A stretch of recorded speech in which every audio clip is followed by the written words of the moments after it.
OK, alors bonjour, bonsoir tout le monde. Bienvenue à cette septième soirée de clinique de flag football. Aujourd'hui, donc dans à peu près une heure, à 19h30, Julien Proulx va nous parler des fondamentaux du corps arrière. Mais d'abord, Alex David va nous parler des receveurs. Donc, comment être dangereux après l'attraper. Juste avant qu'il commence, je vais déjà répondre à la question de Coralie dans le chat. Est-ce que toutes les formations seront disponibles par la suite sur la page Facebook? La réponse, c'est oui. On va les mettre quand tout va être terminé. Ça, je vais en reparler dans une minute. Mais quand tout va être terminé, Coralie, on va les mettre quelque part. Ça va être disponible sur YouTube. Et puis là, est-ce que ça va être sur la page de Football Québec? Probablement oui, mais probablement un peu ailleurs aussi. On aimerait peut-être rendre ça disponible de façon plus facile à la communauté. Fait que ça, c'est encore en discussion. Mais la réponse, c'est oui. Les formations vont être disponibles pour réécoute. Je dirais probablement dans la semaine du 12 avril. Donc, c'est ça le but, là. Puis, on mettra un post sur la page Facebook de Football Québec à ce moment-là. L'autre chose que je veux dire avant de te laisser la parole, Alex, donc vous avez peut-être vu passer sur les réseaux sociaux, sur Instagram, sur Facebook, et puis ça fait 2 fois aussi que j'en parle. Pardon. Donc, la semaine prochaine, on ajoute 2 cliniques le mardi soir. Donc, une qui va parler de comment coacher des filles, ou en tout cas des jeunes femmes, et qui va être donnée par Adrian Smith. Et Alexandre Desjardins va nous parler de plan de match offensif. Donc, ça, ce n'est pas dans la programmation qu'on avait donnée au début, mais ça s'est rajouté étant donné certaines demandes. Et jeudi, donc dans 5 jours, table ronde avec 6-7 entraîneurs sur des sujets qu'on n'aura pas abordés nécessairement dans les cliniques. Et aussi, ce qu'on aimerait faire, on aimerait répondre à des questions qui viendraient de l'auditoire, donc de vous. Je mets mon adresse courriel dans le chat. Donc, si vous avez des questions sur n'importe quel sujet, n'importe quoi qui est rattaché au flag, ça peut être des choses très, très poussées, moins poussées, ça peut être des choses de base, des choses auxquelles les cliniques n'auraient pas permis de répondre. N'hésitez pas, envoyez-moi ça, on va tout collecter ça, puis on pourra faire une discussion à ce sujet-là, puis on pourra aussi interagir en direct aussi avec l'auditoire. Mais dans la mesure où on peut se préparer d'avance, envoyez-nous vos questions. Ça va vraiment nous faire plaisir d'aborder ces sujets-là. Puis je vous rappelle, ça peut être n'importe quoi, là, de la base jusqu'à des choses très, très complexes. Donc, sans plus tarder, je vais laisser la parole à Alexandre David. Alexandre, je le connais depuis une dizaine d'années déjà. On joue dans la même ligue de flag, Flag Plus Football, qui est sinon la plus grosse ligue de flag football au Canada.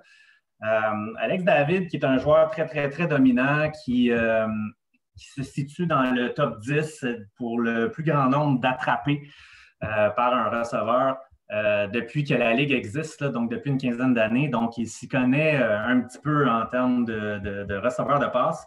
Donc, a accepté aujourd'hui de venir nous parler, étant donné qu'on a déjà traité l'aspect route running, tracé de passe avec Salia et Alia il y a quelques jours. Bien, Alex, lui, va nous présenter une fois que le tracé est fait, bien, le processus du catch, puis ensuite comment on peut être dangereux après le catch pour gagner des verges supplémentaires. Des choses qu'on aborde très, très, très rarement avec nos joueurs au niveau secondaire puis même collégial. Donc, Alexandre, merci beaucoup d'embarquer dans l'initiative. C'est vraiment très, très, très apprécié. Tu nous donnes ton temps. Et puis, la parole est à toi sans plus tarder. Merci beaucoup, François. C'est gentil les mots que tu as dit. J'encourage tout le monde à poser des questions. Si jamais il y a quelque chose qui n'est pas clair durant la présentation, François va regarder les commentaires et m'en faire part. Et je m'excuse d'avance pour les anglicistes de la présentation. Certains des termes au football sont juste plus adaptés pour l'anglais. Fait que ça se peut que j'utilise des termes anglais. Si jamais ce n'est pas clair, laissez-moi savoir. Fait qu'un peu, avant de présenter un vidéo que j'ai fait, je vais parler un peu de mon background. Quand moi j'étais joueur, je n'étais pas le plus grand, le plus gros, le plus vite, le plus fort. Fait qu'il fallait que je développe ou que je me fie beaucoup sur l'aspect technique. Fait que je travaillais beaucoup sur les détails. Puis ce que moi je pouvais contrôler, dans le fond, c'était ma technique, ma concentration puis mon effort. Puis à défaut d'être athlétique, j'ai été capable de bien performer à cause de ça. C'est quelque chose que j'ai essayé d'inculquer quand j'étais coach. Fait que j'ai commencé à peu près 10 ans au Collège du Rocher à Saint-Lambert. Puis je me suis dit, si j'étais capable d'enseigner aux jeunes les trucs que moi j'avais développés pour surmonter le manque d'athlétisme, puis si je pouvais enseigner ça à un bon athlète, ma pensée qu'il serait vraiment dur à contrer. Fait que, au début de ma carrière, je mettais beaucoup d'emphase sur tous les aspects techniques qui étaient avant l'attraper. Fait que les releases, les routes, les breakpoints, puis le catch. Puis, dans ma carrière, c'était ça qui était ma force. Je faisais beaucoup d'attraper, mais pas grand-chose après l'attraper. Fait que mon coaching reflétait beaucoup ça. Je mettais pas beaucoup d'emphase après le catch. Puis, au fil des années, j'ai réalisé que c'était une de mes faiblesses, puis que j'ai commencé à vraiment travailler là-dessus, puis mettre l'emphase là-dessus, puis j'ai vu la performance de mes jeunes augmenter grandement. Fait que là, ma philosophie a transitionné de ta job arrête quand tu attrapes la balle à ta job commence après que l'attraper soit faite. Fait que pour moi, tout ce qui est avant l'attraper devrait être acquis, ça devrait faire. On s'attend, si tu es receveur, on s'attend à ce que tu sois capable de faire un bon tracé et attraper une balle. Ce qui va te différencier des joueurs moyens, des joueurs d'élite, va être ce que tu vas faire après l'attraper. Là, j'ai transitionné beaucoup à mettre l'emphase après le catch. Fait que j'ai présenté un vidéo qui va parler de 3 différents facteurs. Fait que certains trucs en attrapant la balle, c'est quand même important, si tu n'attrapes pas la balle, ben, tu ne vas pas pouvoir courir après. Les décisions après avoir attrapé la balle, puis quelques stratégies qu'on peut faire aussi une fois que la balle a été attrapée puis qu'on est dans l'open field. Je vais partager mon écran. Puis, on va commencer à parler des techniques.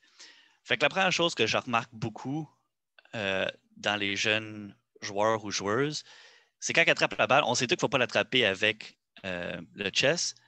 Fait qu'on va attraper avec les mains. Mais beaucoup de personnes vont attraper la balle avec les paumes comme ça. Puis c'est tout aussi mauvais d'attraper avec les paumes qu'attraper avec le chest. Ça va faire le même principe, la balle va rebondir. Ce qu'on voudrait voir, c'est attraper avec les doigts comme ça. On devrait être capable de voir de l'espace entre la balle et les paumes. Une drill que moi j'utilise pour conditionner mes joueurs à attraper avec les doigts, c'est de taper des balles de tennis, des demi-balles de tennis à leurs paumes. Comme ça, ils vont avoir un feedback non biaisé de est-ce qu'ils attrapent avec la bonne technique. Si tu leur dis attrape avec tes doigts, bien, ils peuvent l'attraper quand même avec les paumes, puis après ça, corriger après l'attraper, dire oui, je l'ai bien attrapé. Mais s'il y a les balles de tennis, s'ils utilisent la mauvaise technique, ça va rebondir immédiatement.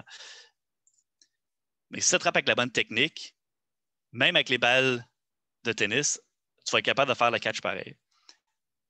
Fait que de conditionner tes athlètes à attraper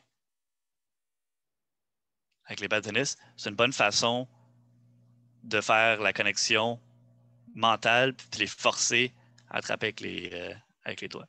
Un autre défaut que je vois souvent, c'est partir les mains larges pour attraper une balle. On voit ici, on part large pour venir attraper la balle.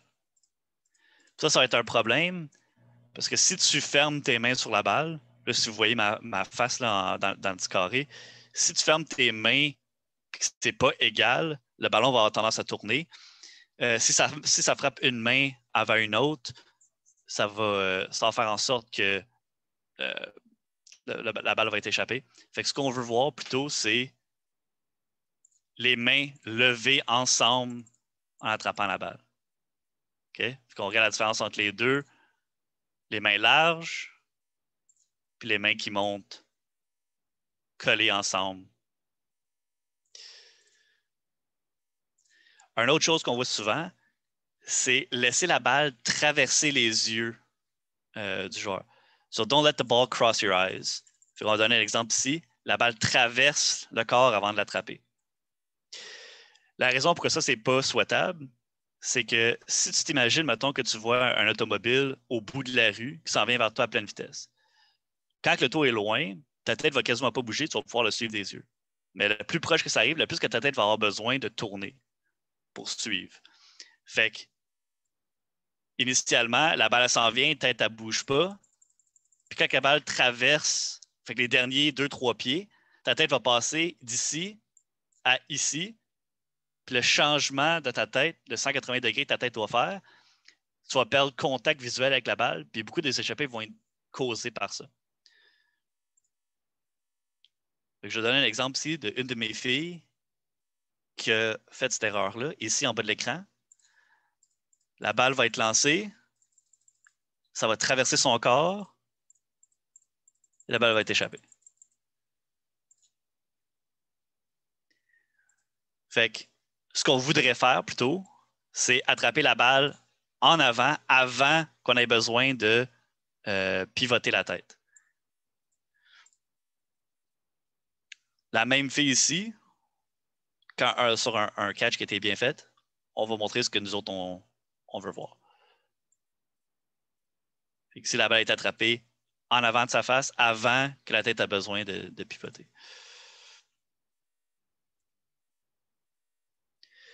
Ce même principe-là peut être appliqué sur des hooks ou des comebacks, où est-ce qu'on attrape la balle loin en avant de notre visage.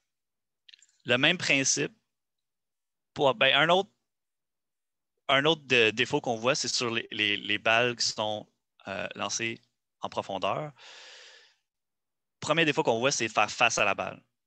Si on fait face à la balle sur les tracés qui sont profonds, le joueur défensif va avoir une chance de jouer la balle.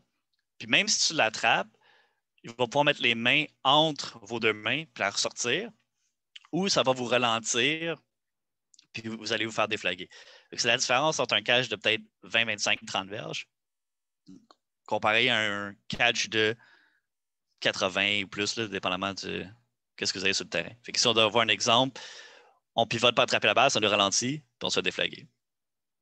Ici, une de mes filles va faire l'erreur de faire face à la balle. C'est la première partie de la saison. Fait qu'on fait l'attraper.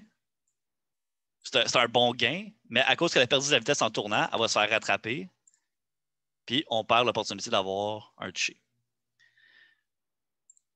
Une autre chose qu'on voit souvent, ça touche au premier point que j'ai mentionné tantôt de la tête qui pivote. Quand on attrape, une des raisons pourquoi les balles en profondeur sont difficiles à attraper, c'est que c'est le seul catch au football où est-ce que tu ne vois pas tes mains. Quand tu cours un slant ou un in, tes mains sont placées devant toi. Fait que tu peux suivre la balle de la main du carrière jusqu'à tes mains. Mais par-dessus ton épaule, tes mains sont ici, tu ne vois pas nécessairement tes mains. Puis le même phénomène se passe ici. Quand tu essaies de suivre la balle, ta tête, il faut qu'il suive, puis tu perds le contact avec la balle. Fait que quand tu perds le contact avec la balle, tu penses que tes mains sont peut-être ici, mais sont peut-être là, vice-versa. C'est difficile. On voit ici, la balle est quasiment échappée. Ce qu'on veut faire, c'est le même principe que tantôt, puis d'amener les mains dans son champ visuel. Fait qu'avant que ta tête doit pivoter, on veut catch with high hands. Attraper avec les mains hautes. Okay? Avant que la tête a besoin de pivoter beaucoup, on attrape avec les mains hautes. Ça va vraiment améliorer le pourcentage d'attraper sur les catchs par-dessus l'épaule en profondeur. On va voir une de mes filles ici qui va attraper avec cette technique-là. Fait que ça, c'est vraiment ce qu'on va voir. Les mains hautes par-dessus l'épaule. Okay. Ça, c'est un bon exemple de ce qu'on enseigne. Maintenant, après le catch, je préconisais beaucoup à mes joueurs de contact au secondaire de baser sur les adversaires après l'attraper. You gotta split two, dodge one. Fait que tu veux séparer les deux joueurs défensifs s'il y en a deux. Tu ne veux pas perdre ton temps à essayer de faire plein de feintes. Les chances que tu sois capable de feinter deux personnes quand ils sont dans un bon entonnoir va être extrêmement difficile. S'il y a deux personnes, ne perds pas des verges à essayer de danser à droite et à gauche, split les deux. Si tu vois un adversaire, là, tu peux essayer de faire des feintes. Fait qu'une drill qu'on fait, c'est un receveur qui va venir attraper la balle, regarder, puis baser sur ce qu'il voit. Dans ce cas-ci, un adversaire. on essaie de faire des feintes puis esquiver. Puis s'il y a 2 personnes, on veut les séparer et aller chercher les verges qu'on peut. Donc, on va montrer un exemple de ça. Encore ici au bas de l'écran.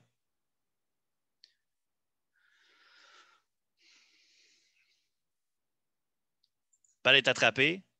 2 adversaires qui s'en viennent. On n'essaie pas de danser, on split les deux. Puis des fois, ça va arriver qu'ils vont te manquer. Puis là, c'est tant mieux. On peut aller chercher des verges de plus. Si tu danses ici et il y en a une qui te manque, ben, tu es immobile, tu vas te faire déflaguer. Là, on est allé chercher une dizaine de verges de plus en splittant. Maintenant, si il y a un adversaire, dépendamment de où est-ce que l'adversaire va être, on va peut-être faire différentes stratégies. Fait que si une des drills que je fais, il y a un joueur défensif qui va venir de l'intérieur du terrain, de l'extérieur du terrain ou de derrière toi. Fait que ce qu'on veut faire, si ça vient de l'intérieur, on veut attraper puis faire un arc pour passer alentour du joueur défensif. Fait qu'on sacrifie potentiellement une verge pour essayer d'en gagner plus. Évidemment, on va devoir savoir la position qu'on est sur le terrain, puis la situation de jeu. Fait que si on est sur un 4e essai, puis il manque 3 verges, puis on attrape à 3 verges, il ne faut pas revenir en arrière. Mais si c'est le premier, 2e essai, j'encourage mes athlètes à s'exprimer athlétiquement puis risquer une verge pour potentiellement en gagner plus. Fait que si on vient à l'intérieur, on ne veut pas juste tourner flat, on veut perdre un peu, sortir les hanches autant que possible, puis contourner. On va voir un exemple ici. Ici, on attrape la balle. Il y a une fille qui vient de l'intérieur. On l'esquive, ensuite on va chercher les verges. Maintenant, si ça vient de directement derrière, ton but dans toutes ces situations-là, c'est de briser l'angle de poursuite du joueur. Fait que quand ça venait d'ici, il longe la ligne, on recule et on contourne, ça brise l'angle de poursuite. Si ça vient par en arrière, on va faire le même principe. On va attraper la balle, on va feinter vers l'intérieur pour briser l'angle de poursuite et ensuite pivoter vers l'extérieur. La raison pour qu'on feinte à l'intérieur pour ensuite pivoter vers l'extérieur, c'est que si jamais tu pivotes à l'extérieur et tu reviens à l'intérieur puis que tu réussis à battre la joueuse qui est dans l'arrière de toi, bien, il va y avoir 6 autres filles dans le cas du flag football qui vont venir à son aide. Tandis que si tu pivotes à l'intérieur, si tu feintes à l'intérieur et tu pivotes à l'extérieur, si tu bats ta fille, là, c'est une course jusqu'à la zone début. Fait que tu as beaucoup plus de chances d'être 1 contre 1 que d'être 1 contre 6. Fait que c'est pour ça qu'on feinte à l'intérieur, pivote à l'extérieur. Maintenant, si ça vient des lignes de côté, on ne veut pas faire ce qu'on a dit tantôt de pivoter à l'extérieur. La raison pourquoi, c'est que même si tu réussis à déborder l'athlète ici, tu vas arriver sur la ligne de côté, tu vas devoir ralentir et remonter. C'est facile de fermer l'angle et venir faire le plaqué. Donc, quand ça vient de l'intérieur et tu n'as pas d'espace pour loop around, on va simplement attraper la balle et on va aller chercher ce qu'ils nous donnent. Ils vont sûrement nous rattraper, puis c'est correct. On est allé chercher 3-4 verges de plus. Puis, ultimement, si tu vas chercher 2-3 verges de plus à chacun des catchs, ça fait en sorte que les first downs sont beaucoup plus faciles à retenir. Une autre chose qu'on va faire comme drill, c'est placer le carrière, et moi, je me place en arrière du carrière, et je pointe à un des joueurs défensifs. Il y a un joueur défensif, puis un qui est à l'extérieur de l'écran ici. Quand je pointe, le joueur défensif va courir vers le joueur. Le carrière va lancer de l'épaule opposée pour indiquer au receveur dans quel côté tourner. Et dans ce cas-ci, je pointe à droite, le joueur défensif s'en vient, carrière le voit, lance à l'épaule opposée pour indiquer au receveur où tourner pour aller chercher des verges supplémentaires. Même principe ici. Bon. Une autre chose qu'on peut faire pour essayer d'augmenter nos verges après attraper, c'est de faire des bonnes décisions durant notre tracé. Fait que reconnaître est-ce que c'est du zone ou du man va être quelque chose de super important. Fait qu'une drill que j'ai, c'est un joueur défensif avec un autre joueur défensif. Si il court un in, puis le joueur le suit, le carrière va devoir regarder ce que le joueur ici fait. Si reste immobile. On ne veut pas lancer dans la première fenêtre parce qu'il va y avoir une collision. Ça va être une sandwich pour le receveur. On veut lancer dans la deuxième fenêtre. Si la joueuse recule, on sait que c'est du man. On veut, dès qu'on fait la break, lancer la balle immédiatement parce que les chances sont que quand tu sors de ta break, tu vas avoir le plus de séparation. Fait qu'on va montrer ici. On court, on voit que c'est du man. DB recule, on lance dans la première fenêtre. Deuxième situation, c'est du man, mais DB ici ne bouge pas, fait qu'on lance dans la deuxième fenêtre. Puis dans la situation où est-ce que c'est du zone, puis que le DB ne suit pas, puis DB ne bouge pas, on veut settle entre les deux zones, se rendre disponible, attraper, puis turn upfield de suite. Maintenant, après avoir fait la catch, on va faire des feintes. Il y a plusieurs stratégies. Ici, je vais parler du spin. Fait que je vais montrer une stratégie que moi j'enseigne pour le spin. Fait que ce qu'on ne veut pas voir, c'est rester en piquet puis pivoter sur soi-même. C'est pas quelque chose qui rend le déflagage plus difficile. Ce qu'on veut voir, c'est de sortir les hanches.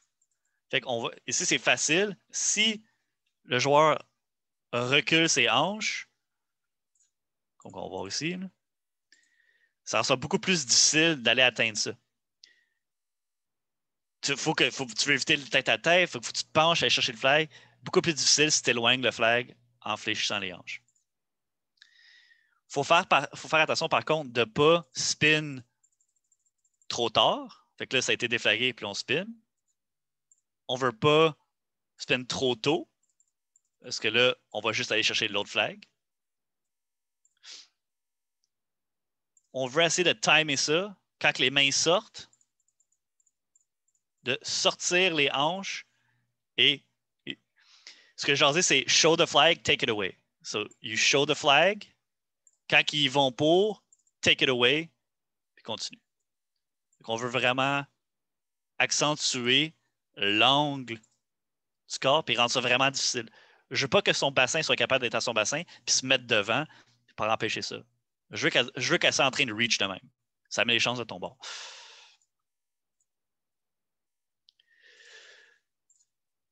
Dernière chose que je voulais discuter, c'est les feintes de remise.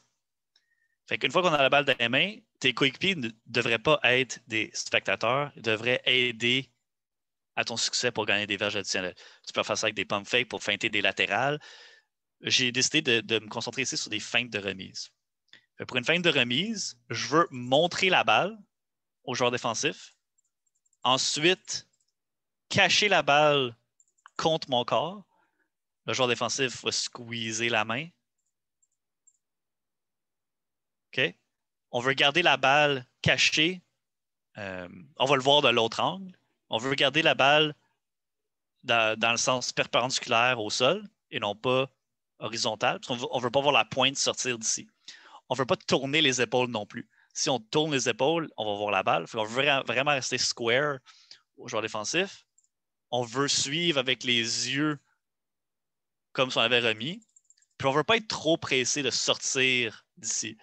Si on est pressé, ça paraît qu'on a quelque chose à cacher, qu'on a encore la balle.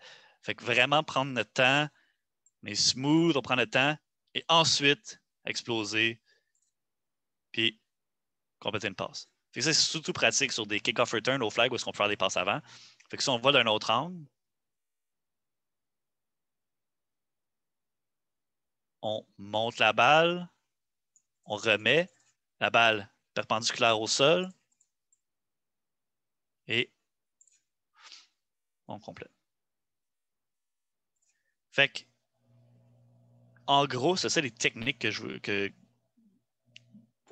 voulais discuter. J'ai préparé quelques vidéos qui montrent des belles performances après l'attraper. Juste pour montrer en fait l'emphase qui est mise après le catch, ce que ça peut donner. Fait quelques vidéos. Fait qu'ici, on va voir sortir les hanches, comme on a mentionné tantôt. Puis pas juste abandonner. Ça aurait été facile de sortir out of bounds, mais de vraiment rendre ça une mentalité que ta job commence une fois que tu as attrapé, puis d'être agressif après l'attraper.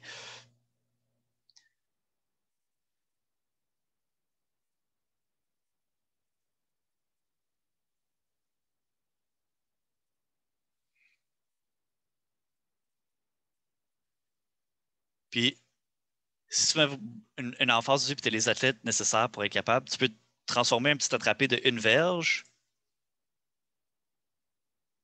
à un catch de 25-30 verges très facilement. On n'a pas besoin d'exploiter deep tout le temps pour avoir des gros gains.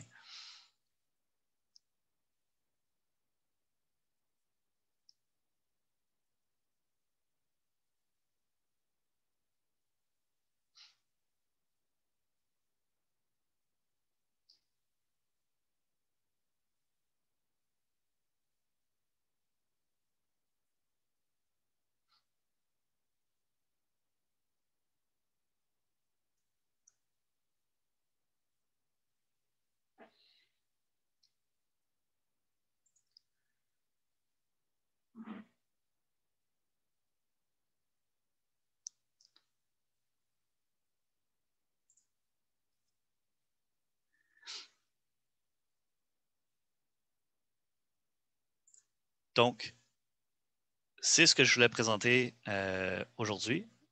S'il y a des questions, ça me ferait plaisir de prendre le temps qui nous reste pour répondre à vos questions.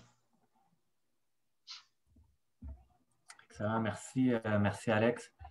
Oui, parce qu'on a du temps, on en a, étant donné que la deuxième commence dans 30 minutes, donc on a quand même pas mal de temps.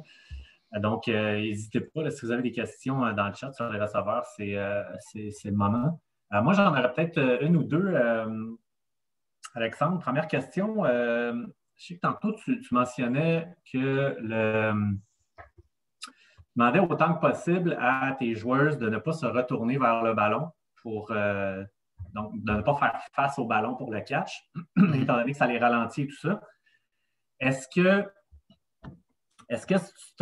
ton instruction va changer si, par exemple, c'est un 4e essai et il manque une passe ou si c'est s'il manque peut-être juste une petite distance? Est-ce que tu vas demander à tes joueurs, regarde, je m'en fous si tu gagnes des verges après, va sécuriser le catch, retourne-toi vers la balle, puis si des flags après, c'est pas grave, mais on veut au moins le premier essai. Est-ce que tu vas changer ou tu vas laisser quand même tes joueurs peut-être essayer d'aller chercher le toucher alors qu'on aurait peut-être pu juste se contenter du first down, en guillemets?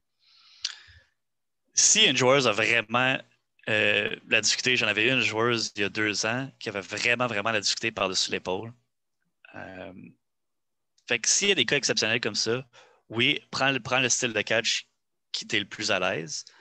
Mais selon moi, si la technique est bien suivie, que tu amènes tes mains hautes avant que tu dois pivoter ta tête, attraper par-dessus l'épaule devrait pas être plus difficile que de tourner puis l'attraper faire face à la balle.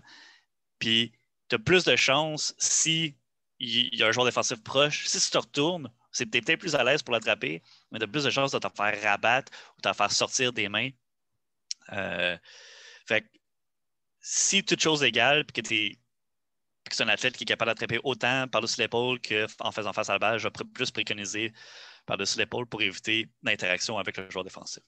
Parfait. Merci, merci Alexandre. J'ai une autre question, mais je vais laisser Julien qui veut en poser une. Vas-y, Julien, ouvre ton micro, il n'y a pas de problème. Oui, moi, c'est une question, dans le fond, pour l'attraper par-dessus l'épaule aussi. Une situation dans laquelle tu cours un fade, donc un go route, puis tu as vraiment quelqu'un qui est un DB là, qui est dans tes culottes. Moi, je préconise d'enseigner, de dire que je veux que mes mains soient les plus late possibles, entre guillemets, donc qui arrivent en retard pour ne pas donner d'indicatif aux joueurs défensifs quand le ballon va arriver. Est-ce que dans ce genre de situation-là, tu enseignes quand même d'aller chercher le ballon au plus haut point? Que dans ce genre de situation-là, je trouverais que ça donnerait une possibilité plus facile à la joueuse défensive de venir punch out la balle. Est-ce que dans ce genre de situation-là, les late ends puis l'attraper, tu le ferais un peu plus bas ou vraiment tu resterais à faire l'attraper plus haut? Ouais. Là, ça rentre dans quelque chose de technique. Ça va dépendre de la trajectoire de la balle. Okay. Fait que si la balle est lancée sur l'épaule extérieure, je vais plus préconiser garder ta ligne, puis break off de ta ligne au dernier instant, puis avoir des late hands, puis aller la chercher. Il y a 2 techniques possibles. On peut regarder par-dessus l'épaule, spotter la balle, se pivoter, puis la retrouver. On peut garder, puis juste bend pour aller la chercher. Les joueurs préfèrent différentes choses. Fait que si c'est l'épaule à l'extérieur, j'ai utilisé 2 techniques-là. Si c'est juste par en avant, late hands, par-dessus l'épaule, pas de trouble. Si elle est lancée à l'intérieur, il faut que tu break back. C'est plus facile de break en dessous. Fait que de push by le DB, aller attaquer le dos, revenir, puis leur faire face à la balle, surtout si la balle est underthrown. Si la balle, par contre, je dis quand elle est underthrown, quand elle est sévèrement underthrown, là revient ta balle, fais-y face, va chercher au plus haut point. Si elle est juste légèrement underthrown, tu peux ralentir ton tracé pour. Parce que, mettons, tu cours, mettons qu'elle va être lancée, elle va atterrir à la ligne de 30, mettons.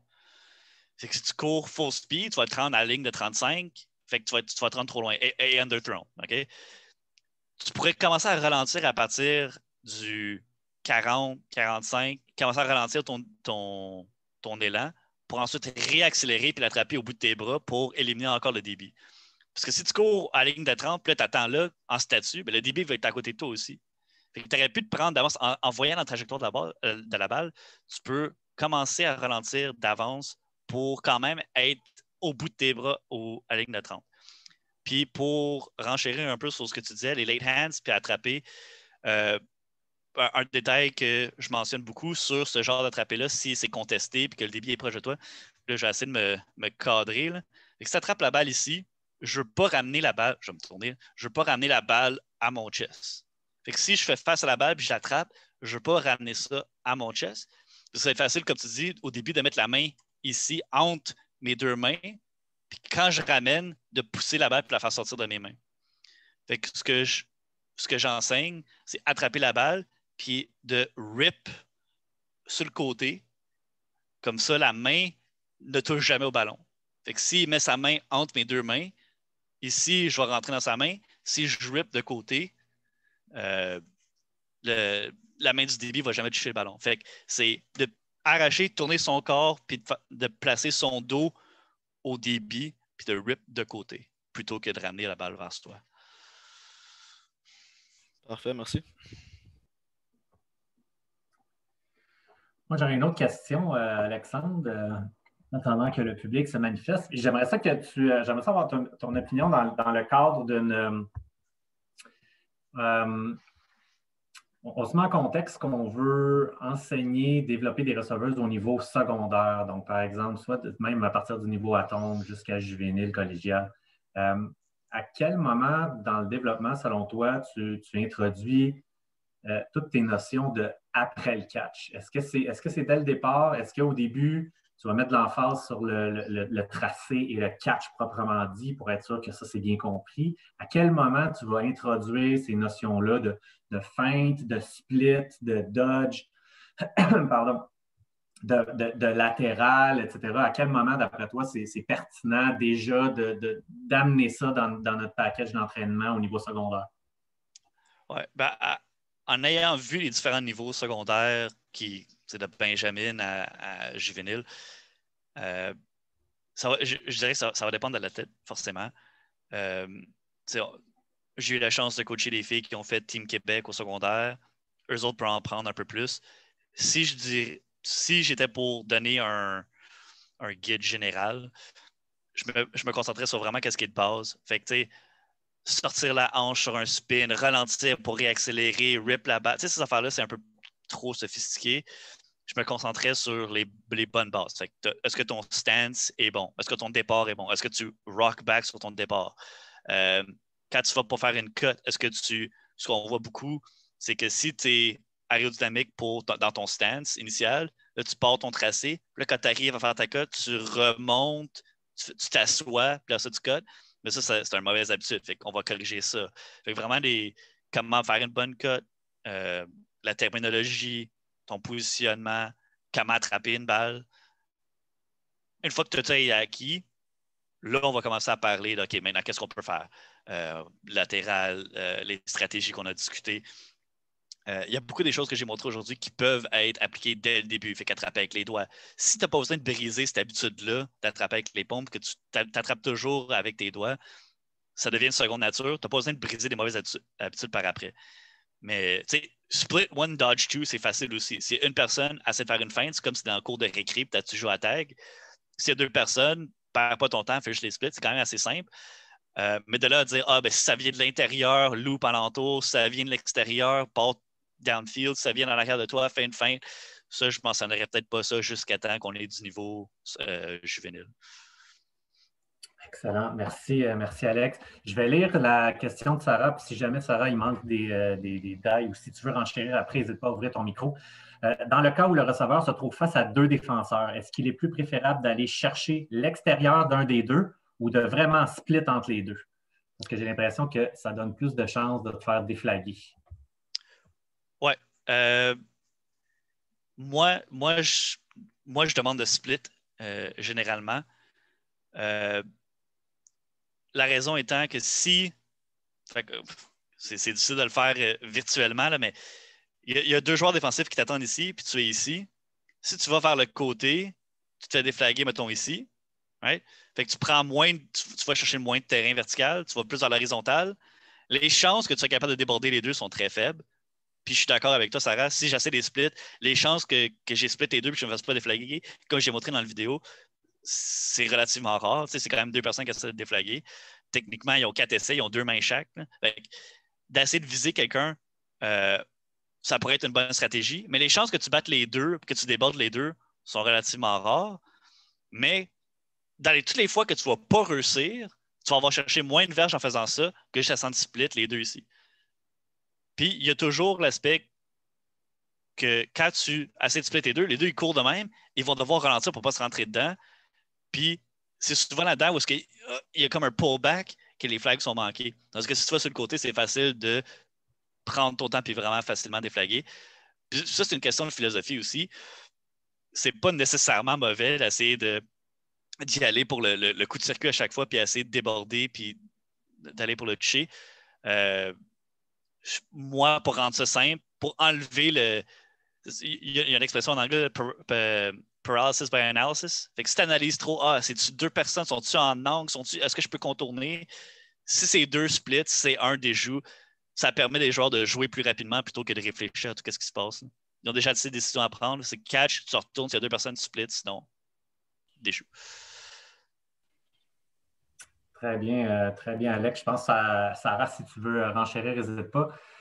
Sinon, Constance demande quelle est ton opinion sur le backpedal après le catch qui serait face au QB, comme par exemple un hook, pour splitter justement deux défenseurs qui arrivent latéralement. Quand on s'est retourné la dernière fois, j'ai vu deux défenseurs là, je me retourne, je fais le catch, donc dans ma mémoire, j'en ai deux. Est-ce que de faire le backpedal, au lieu de prendre le temps d'essayer de se retourner pour gagner des verges, est-ce que ça, c'est une technique qui serait bonne selon toi?